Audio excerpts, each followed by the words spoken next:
বাংলাদেশের সামনে এবং মুক্তিযুদ্ধের পক্ষের শক্তির জন্য অত্যন্ত একটা সুদিন আসছে, এবং মুক্তিযুদ্ধের পক্ষের শক্তি বাংলাদেশ চালাবে দেখবেন এই অনাচার চলে গেলে, এবং দীর্ঘকালের জন্য। এইটার নিশ্চিত করতেছে ইউনূস এবং তার জঙ্গিরা এবং তাদের সহযোগীরা। আচ্ছা, এখানে মানবাধিকার সংগঠনগুলো বাংলাদেশে আছে না, এটা যদি অন্যায় কাজ হতো তারা নিশ্চয়ই প্রতিবাদ করতো। এই জুতার মালা পরিয়েছে বা জুতা দিয়ে পিটিয়েছে, মানবাধিকার সংগঠন বাংলাদেশের আছে, আন্তর্জাতিক বেশ কিছু সংস্থা বাংলাদেশে কাজ করে, তারা বিভিন্ন সময় বিভিন্ন কথা বলে থাকেন। মব নিয়ে, মব যদি জাস্টিফাই না হইতো, মব যদি ভালো কাজ না হতো, তাহলে তারা একটা প্রতিবাদ করতেন। কোনো প্রতিবাদ আপনার চোখে পড়েছে? না, পড়েনি। আর সবচেয়ে বড় কথা হলো, মব কখনো কোনো ভালো কাজ করতে পারে না, এবং কোনো ধরনের আইন বহির্ভূত কোনো কাজই কিন্তু ভালো নয়। যেমন আওয়ামী লীগ সরকারের আমলে 2-3টা গুম খুন হইলে 200-400 বলে জঙ্গিরা প্রচার করেছে, কিন্তু আমি আওয়ামী লীগকে দোষ দিব 2টা গুমই হবে কেন? কারণ হলো আইনই তো রাষ্ট্র চালাবে, তাই না? আওয়ামী লীগের মূল সমস্যা ছিল, আমি যে থিওরিটা এখন আওয়ামী লীগের জন্য দিচ্ছি সেটা, যে আওয়ামী লীগের সরকারে মেধা, প্রজ্ঞা, চিন্তার কোনো সমন্বয় ছিল না। হ্যাঁ, ছিল তাদের অনেক অহংকার। ভবিষ্যতে আওয়ামী লীগের সরকার এসে যদি এই 3টা জিনিসকে কাজে লাগাতে পারে, দেখবেন বাংলাদেশের জন্য আবার মিরাকল হবে, এবং বাংলাদেশের আজকের যে দুরবস্থা চলছে এটা সবার জন্য একটা শিক্ষণীয় বিষয়। বাংলাদেশের মানুষ উন্মাদ হয়ে গিয়েছিল শেখ হাসিনা সরকারের পেছনে, জঙ্গিদের পেছনে গিয়ে সবাই একসাথে রাস্তায় নেমেছিল। সবাই না, বাট একটা সাধারণ মানুষও রাস্তায় নেমেছিল, কারণ তারা জঙ্গিদের দ্বারা মগজ ধোলাইকৃত হয়েছিল যে শেখ হাসিনার সরকার কি করছে, দুর্নীতি করছে, শেখ হাসিনার সরকার মানবাধিকার লঙ্ঘন করছে, শেখ হাসিনার সরকার ফ্যাসিস্ট, শেখ হাসিনার সরকার ভারতের কাছে বাংলাদেশ বিক্রি করে দিয়েছে। 5ই আগস্ট শেখ হাসিনা চলে যাওয়ার পরে প্রতিটা জিনিস মিথ্যা প্রমাণিত হয়েছে। দেখা গেছে যে শেখ হাসিনা সরকার কি ধরনের মানবাধিকার লঙ্ঘন করছে। সে ইউনূসের বিরুদ্ধে কেস করেছে। ইউনূস একটা ফাইন্যান্সিয়াল ক্রিমিনাল। সেই ক্রিমিনালকে তার আত্মমর্যাদা নষ্ট হয়, ডিগনিটি নষ্ট হয়, এমন কোনো কাজ কিন্তু শেখ হাসিনা করে নাই। আজকে বাংলাদেশের একটা সাধারণ আওয়ামী লীগের কর্মী থেকে শুরু করে এই নুরুল হুদা বলেন, উনি তো আওয়ামী লীগের না, বা যারা আছে আওয়ামী লীগের যেসব নেতাকে ধরছে, একটা মানুষেরও কিন্তু যে হিউম্যান ডিগনিটি ইউনূস কিন্তু রক্ষা করছে না। বাংলাদেশে এই প্রথম ইউনূস এসে মানুষের একেবারে বেসিক আত্মমর্যাদা আঘাত হানে এই কাজগুলা করছে। বাংলাদেশের আগের কোন সরকার কিন্তু এটা করে নাই। আচ্ছা, আপনি ক্রিমিনাল বলছেন ডক্টর মোহাম্মদ ইউনূস সাহেবকে। তিনি আন্তর্জাতিকভাবে বেশ সমাদৃত, তিনি নোবেল পুরস্কার পেয়েছেন। সেই রকম একজন মানুষকে, যিনি বাংলাদেশের জন্য এত কিছু করেছেন, গ্রামীণ ব্যাংক প্রতিষ্ঠা করেছেন, গ্রামীণ ফোন দিয়েছেন, মানুষের কল্যাণে কাজ করেছেন, আপনি তাকে বলছেন ক্রিমিনাল। এই কথাটি কি মানে যায় একজন মানুষের সাথে?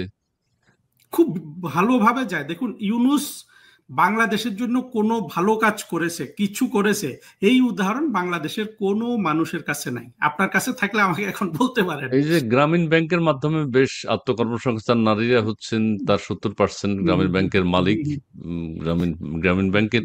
এবং হ্যাঁ, বলুন। জি বলেন প্লিজ। গ্রামীণ ব্যাংক ছিল একটা শোষণের হাতিয়ার। দরিদ্র মানুষদের যতভাবে শোষণ করা যায়, আপনি গ্রামীণ ব্যাংক নিয়ে আমার ওই যে একটা গল্প আছে, ওইটা পড়লে দেখা যায়। আপনি একটা মানুষ ক্ষুধার জ্বালায় মরছে, তাকে আপনি 100 টাকা দিলেন, বললেন যে কালকে 1 সপ্তাহ পর তুই 130 টাকা 30 টাকা আমাকে ফেরত দিবি। ওই ক্ষুধার জ্বালায় লোকটা টাকাটা নিয়ে সে অমানবিক পরিশ্রম করবে, ওই তার তার চিন্তা থাকবে 30 টাকা আবার ফেরত দেওয়ার সুদটা। তো এটা ছিল একটা দরিদ্র মানুষের উপকার বলতে কি, এখানে উপকারের চেয়েও মানুষের তাকে যে শোষণ করার যে একটা বড় বুদ্ধি, সেটাই ইউনূসের মাথায় ঢুকে গিয়েছিল। সেই বুদ্ধিতে সে কিন্তু গ্রামীণ ব্যাংক চালিয়েছে, এবং গ্রামীণ ব্যাংক ছাড়া ইউনূসের বাংলাদেশের মানুষের উপকার করেছে এমন কিছু নাই। দেখুন, গ্রামীণ ফোন, গ্রামের মহিলাদের কথা এনে গ্রামীণ ফোন যেই পরিমাণ ব্যবসা করেছে শুরু থেকে, সেটা কি আপনারা ভুলে গেছেন? ইউনূস কোন কাজটা করেছে? ইউনূস তার পকেটের 10 টাকা কি কোনো সাধারণ মানুষের জন্য এই জীবনে দিয়েছে? দেয় নাই। ইউনূস হলো আর ক্রিমিনাল, সে তো ক্রিমিনাল, এটা প্রমাণিত। দেখেন, ক্রিমিনাল না হলে একটা লোক ক্ষমতায় আসার পর 10 দিন 20 দিনের মাথায় কি দেশের সব প্রতিষ্ঠানগুলোকে তার তার কাজে লাগিয়ে সে 666 কোটি টাকা মাপ নিয়ে নিল, গ্রামীণ ব্যাংকে সুদ মওকুফ করে দিল, তারপরে আপনার সে আদম ব্যাপারী হয়ে গেল, সে বিশ্ববিদ্যালয়, সবকিছু কিন্তু সে within a very short period of time কিন্তু আদায় করে নিয়েছে। এইটা একেবারে আত্মকেন্দ্রিক স্বার্থপর ক্রিমিনাল ছাড়া কেউ কিন্তু করে না। আপনি বাংলাদেশে যারা আগে শাসন করেছে ভালো মন্দ মিলে, কারো কাছ থেকে এই নির্লজ্জতা কিন্তু বাংলাদেশের মানুষ দেখতো না। আচ্ছা, ধন্যবাদ। আপনার মতামত আপনি ব্যক্ত করেছেন। আমি আপনাকে এখন একটা কথা বলতে চাই। আওয়ামী লীগকে এখন এত সহনশীল মনে হচ্ছে কেন? আওয়ামী লীগের অনেকেই, আওয়ামী লীগ, ছাত্রলীগ, যুবলীগ, আমি টোটালটাই বলছি, মায়ের খাচ্ছে, মুক্তিযুদ্ধের পক্ষের লোক মায়ের খাচ্ছে, এবং যে সহনশীল বলতে তারা কোনো প্রতিবাদ নেই, বিক্ষোভ নেই, কিন্তু তাদের উপর অত্যাচার নির্যাতন চলছে, তারা সেটা মেনে নিচ্ছে। এই সহনশীলতার কারণ কি বলে আপনার কাছে মনে হয়? কথাবার্তাও বেশ ভালো, মার্জিত। মার্জিত কথা বলতেছে আওয়ামী লীগের কিছু সিনিয়র নেতা, এবং সেই নেতাগুলোর উপর কিন্তু আওয়ামী লীগের অসংখ্য কর্মী কিন্তু অত্যন্ত ক্ষুব্ধ। হুম। এখন এটা নানান থিওরি আছে, বলা হচ্ছে যে ওই নেতাদের সম্পদ রক্ষার জন্য তারা নরম ভাষায় কথা বলছে। কোনটা আমি সত্য জানি না, ব্যক্তিগতভাবে কাউকে আমি চিনি না, কিন্তু আওয়ামী লীগের এখানে একটা রাজনৈতিক কৌশলের দুর্বলতা তো ধরা পড়ছে যে তারা এইভাবে মার খাচ্ছে। কিন্তু এটা তো বেশি দিন থাকবে না। আওয়ামী লীগ ৭৬ বছর ৭৫ বছরের পুরনো একটা দল, তাদের মধ্যে রাজনৈতিক কৌশলের অভাব হবে না, এবং সাময়িকভাবে তারা একটা হতবিহ্বল সিচুয়েশনে আছে। আমি আশা করব যে জননেত্রী শেখ হাসিনা তাড়াতাড়ি ডিসিশন দিবেন, উনি দলকে ঠিক করবেন, করে এই এই এই যে আজকে যে শত্রু বাংলাদেশের উপর চেপে বসেছে তাদের তাদের বিরুদ্ধে তিনি লড়বেন এবং আবার বাংলাদেশকে পুনরুদ্ধার করবেন। আচ্ছা, ঠিক আছে, আমরা পুনরুদ্ধার হোক সেটা চাই। আমি আরেকটা কথা বলতে পারি, সেটা হচ্ছে আওয়ামী লীগ সরকারের সময় বঙ্গবন্ধুর অপ্রকাশিত আত্মজীবনী বঙ্গবন্ধুর যে আত্মজীবনী, অসমাপ্ত আত্মজীবনী বইটা বেরিয়েছে, এছাড়াও মুক্তিযুদ্ধের অন্যান্য বইও বেরিয়েছে। এই বইগুলো আমাদেরকে কিনতে হয়েছে। বঙ্গবন্ধুর অসমাপ্ত আত্মজীবনী একটা স্কুলের ছেলেও প্রয়োজন হলে কিনেছে, কিন্তু এটা অ্যাভেলেবল ছিল না। এই মুক্তিযুদ্ধ, বঙ্গবন্ধু, বঙ্গবন্ধুর রাজনীতি, বাংলাদেশের স্বাধীনতা সংগ্রাম, বইগুলো নিয়ে আসলে নতুন প্রজন্মের কাছে আওয়ামী লীগকে কিভাবে দাঁড়ানো উচিত ছিল? আওয়ামী লীগের এখানে কোনো ব্যর্থতা আছে কিনা আপনার কাছে কি মনে হয়? নতুন প্রজন্ম আওয়ামী লীগ সম্পর্কে, বাংলাদেশ ইতিহাস সম্পর্কে, বাংলাদেশের মুক্তিযুদ্ধ সম্পর্কে জানে না কেন? এটা আওয়ামী লীগের পরিপূর্ণ ব্যর্থতা। আমি তো মনে করি বঙ্গবন্ধুর অসমাপ্ত আত্মজীবনী জি, একেবারে মাগনা দিয়ে দেওয়া উচিত ছিল, রাস্তায় রাস্তায় ওইটাকে ওইটাকে রাখা উচিত ছিল যাতে সবাই হাতে পায়। কিন্তু আওয়ামী লীগের ওই সরকারের যেহেতু ওই তিনটা জিনিস ছিল না, আমি যেটা বারবার বলছি যে মেধা, প্রজ্ঞা, চিন্তার সমন্বয় ছিল না বলে আওয়ামী লীগ অনেক ভুল সিদ্ধান্ত নিয়েছে। যেমন এই বঙ্গবন্ধুর অসমাপ্ত আত্মজীবনী একটা অসাধারণ বই। বাংলাদেশে এই ধরনের কোনো রাজনীতিবিদ এত অসাধারণ বই লিখতে পারে নাই। বঙ্গবন্ধু যেটা লিখে দিয়ে গেছেন, উনি তো লেখক ছিলেন না, কিন্তু সেই বইটাকে আওয়ামী লীগ বাণিজ্যের পর্যায়ে নিয়ে গেল, ১২০০ টাকা না কত টাকা করে বিক্রি করতো। কিন্তু তারা যদি এটা ভালোভাবে চিন্তা করতে পারতো, এই বইটা এখনো, এটা অনেকে খোঁজে, এখন নাকি এটা পাওয়া যায় ফ্রি ভার্সন কোনো জায়গায়। আমি বলি যে এটা একেবারে free, electronic copy, physical copy সব যত কম মূল্যে সবাইকে দেওয়া দরকার ছিল, কিন্তু তারা সেটা করেনি। তারা তো অনেক কিছুই ভালো করেনি, কিন্তু তারপরেও এত কিছু করেছে বিশেষ করে বাংলাদেশের অর্থনৈতিক উন্নয়নের জন্য, সেটাও বাংলাদেশের মানুষ কিন্তু আগে কখনো দেখেনি। আচ্ছা, আপনাকে আমি একটা প্রশ্ন করি, চিন্তা করুন জি, যে জি, জি, জি, এই যে দেবপ্রিয় ভট্টাচার্য, জি, জি, হ্যাঁ, জি, তারপরে আকবর আলী খান মারা জি, গেছে, জি, বা এই জি, ধরনের বড় বড় হোমরা চোমরারা যখন প্রথম আলো কলাম লিখে যে এই এই বিশ্ব ব্যাংকের সাহায্য ছাড়া পদ্মা সেতু নির্মাণ কেউ করতে পারবে না, এই কথা যখন লেখে, জি। বাংলাদেশে শেখ হাসিনা ছাড়া আর কোন রাজনৈতিক নেতা আছে সাহস করে পদ্মা সেতুর কাজে এগিয়ে যাবে? এটা একটু চিন্তা করুন তো। তারা সেটাই বোঝাতে চেয়েছে, বিশ্ব ব্যাংকের সহযোগিতা ছাড়া কেউ পদ্মা সেতু, শেখ হাসিনার নাম তো বলে নাই বলে নাই, যে শেখ কিন্তু হাসিনা শেখ করতে হাসিনা পারবে না। কিন্তু শেখ সাহস হাসিনা তো করে পারছে। পদ্মা সেতুর কাজ এগিয়ে নিয়ে গেছেন। কিন্তু সেটাই। আমি আপনাকে নিশ্চিত করে বলছি, যদি অন্য কোনো মানুষ শেখ হাসিনার জায়গায় সেদিন প্রধানমন্ত্রী থাকতেন, উনি কিন্তু পদ্মা সেতুর কাজে হাত দিতেন না। কারণ হলো যে এই এই এই বাংলাদেশের অর্থনৈতিক বাণী যারা রচনা করে, এই বদমাশগুলোই তো যখন ভয় জি, দেখাচ্ছে তখন ব্যর্থতার কথা ভেবেই কেউ হাত দিতেন না, কিন্তু শেখ হাসিনা হাত দিয়েছে।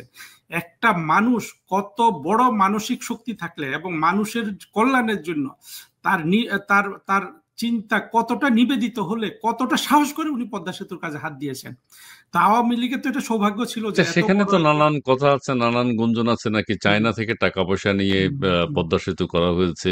যেভাবে হোক, বিভিন্নভাবে ঋণ সহায়তা নিয়েছে, নিজের টাকায় বলা হয়, কিন্তু চায়না থেকে নাকি টাকা নিয়েছে। আপনার বক্তব্য কি? টাকা চায়না থেকে নিয়েছে, কিন্তু দুর্নীতির যে কথাগুলো বলা হয় পদ্মা সেতু ঘিরে, জি, এটা পুরোপুরি একটা মিথ্যা বানোয়াট গল্প। কারণ পদ্মা সেতুর সাথে এমন কিছু বাংলাদেশের লোকজন জড়িত ছিল যেমন তাদের কেউ কিন্তু দুর্নীতিবাজ নয়। এবং শেখ হাসিনা সরকারের তো ওইটাই দুর্বলতা ছিল যে তাদের বিরুদ্ধে crore crore billion billion dollar পাচারের অভিযোগ নিয়ে আসছে জঙ্গিরা, কিন্তু শেখ হাসিনা সরকার এগুলার উত্তর দেয়নি। পদ্মা সেতুতে কোনো দুর্নীতি হয় নাই, উনি এটা সৎভাবে তৈরি করেছিলেন, কিন্তু এটার ভোগ করতেছে বাংলাদেশের মানুষ। আর যদি দুর্নীতি হতো, যেভাবে বলে যে টিউলিপ এত বিলিয়ন, অমুক এত বিলিয়ন নিয়ে গেছে, দেখুন যে দেশগুলোতে টিউলিপ বসবাস করে বা সজীব ওয়াজেদ জয় বসবাস করে, সেই দেশগুলোতে আপনি আনঅ্যাকাউন্টেড মানি এনে কিন্তু রাখতে পারবেন না। সেই রকম কিছু হলে তো টিউলিপ সিদ্দিক আজও ব্রিটেন রাজনীতি করতে পারতেন না। কিন্তু সবগুলা মিথ্যা কথা মানুষ বিশ্বাস করেছে, কিন্তু একটা জিনিসও কিন্তু কেউ প্রমাণ করতে পারে নাই যে কিছু হয়েছে। এবং এই মিথ্যা প্রপাগান্ডার উপর ভর করে ইউনূস এখনো কিন্তু টিকে আছে। আচ্ছা, আওয়ামী লীগের পক্ষ থেকে কেউ তো জোরালো কোনো বক্তব্য দিচ্ছে না, সেটা আমরা শুনতে পাচ্ছি না। দুই একজনের কথা বলা হচ্ছে তাদের অঢেল টাকা পয়সা আছে, যেমন সাবেক ভূমি মন্ত্রী, তার কথা বলা হচ্ছে, বিদ্যুৎ প্রতিমন্ত্রী, তার কথা বলা হচ্ছে, নসরুল হামিদ। তারা নাকি অঢেল সম্পদের মালিক, অনেক টাকা বাজেয়াপ্ত করা হয়েছে, অনেক সম্পদ বাজেয়াপ্ত করা হয়েছে। সেই সম্পর্কে কি বলবেন? আমি কেউ ব্যক্তিগতভাবে দুর্নীতিবাজ হলে, সে অর্থ সম্পদের মালিক হলে, সেই সম্পদ রাষ্ট্র নিয়ে নিক, সেটাই আমি চাই। আমি কোনো পার্সোনালি দুর্নীতিবাজের পক্ষে এখানে সাফাই গাইব না। কিন্তু আমি যেটা বলছি সেটা হলো, দুর্নীতি জানা হয়েছে তাকে 50 গুণ 100 গুণ ফুলিয়ে ফাঁপিয়ে বলা হয়েছে। হ্যাঁ, আর বাংলাদেশের দুর্নীতি কোন আমলে হয় নাই? একেবারে বাংলাদেশের শুরু থেকে শেষ পর্যন্ত কিন্তু বাংলাদেশের দুর্নীতি হয়েছে। বাংলাদেশের এই দুর্নীতির ভেতরে ঢুকতে হইলে, বাংলাদেশের দুর্নীতি বন্ধ করতে হইলে একটা মাত্র উপায় আছে, সেটা হলো বাংলাদেশের যে শুধু দুর্নীতি না, বাংলাদেশের সব সমস্যা যদি সহজ সমাধান করতে হয়, সেটা হলো বাংলাদেশে যে স্বাধীনতা বিরোধী, স্বাধীনতার পক্ষের দুইটা ভাগ হয়ে আছে, এই ভাগটাকে কিন্তু জিরো করতে হবে। এই ভাগ যতদিন থাকবে ততদিন কেউই বাংলাদেশে নিরাপদ বোধ করবে না। এক অংশ দখল করবে, সে দুর্নীতি করবে, আরেক অংশ কিছুদিন ওয়েট করবে, আবার গিয়ে সেটা দখল করবে। এইভাবে বাংলাদেশ চলছে। বাংলাদেশের স্বাধীনতার পক্ষে বিপক্ষে শক্তি যদি আপনি এই ইস্যুর যদি মীমাংসা করতে চান, তাহলে তো আওয়ামী লীগ অন্তত ইতিহাসের পক্ষে আছে, বাকিগুলো তো ইতিহাসের বিরুদ্ধে। তো সেই জায়গাগুলো অনেক জটিল। সেই জায়গায় যদি কাজ না করা হয়, সেটা যদি সমাধান না করা হয়, বাংলাদেশের দুর্নীতি বন্ধ হবে না। দেখুন, শুধু আওয়ামী লীগ সরকারের দুর্নীতি কথা বলেন, বাংলাদেশ পাঁচবার বিশ্বে সেরা দুর্নীতিবাজ রাষ্ট্র হিসাবে পরিচিতি পেয়েছিল, এবং তার 4 বছর ছিল বিগত এই 2001 থেকে 6 পর্যন্ত বিএনপি সরকারের আমলে। কিন্তু যেটা হয়ে গেছে, এবারে দুর্নীতির গল্পটা অনেক জমানো হয়েছে, কিন্তু আওয়ামী লীগ সরকার এর বিরুদ্ধে কোনো ধরনের পাল্টা কোনো প্রচারণামূলক ব্যবস্থা নেয়নি, অর্থাৎ ইফেক্টিভ হয়, কার্যকর হয় এমন কোনো প্রচারণা আওয়ামী লীগ সরকার করতে পারেনি।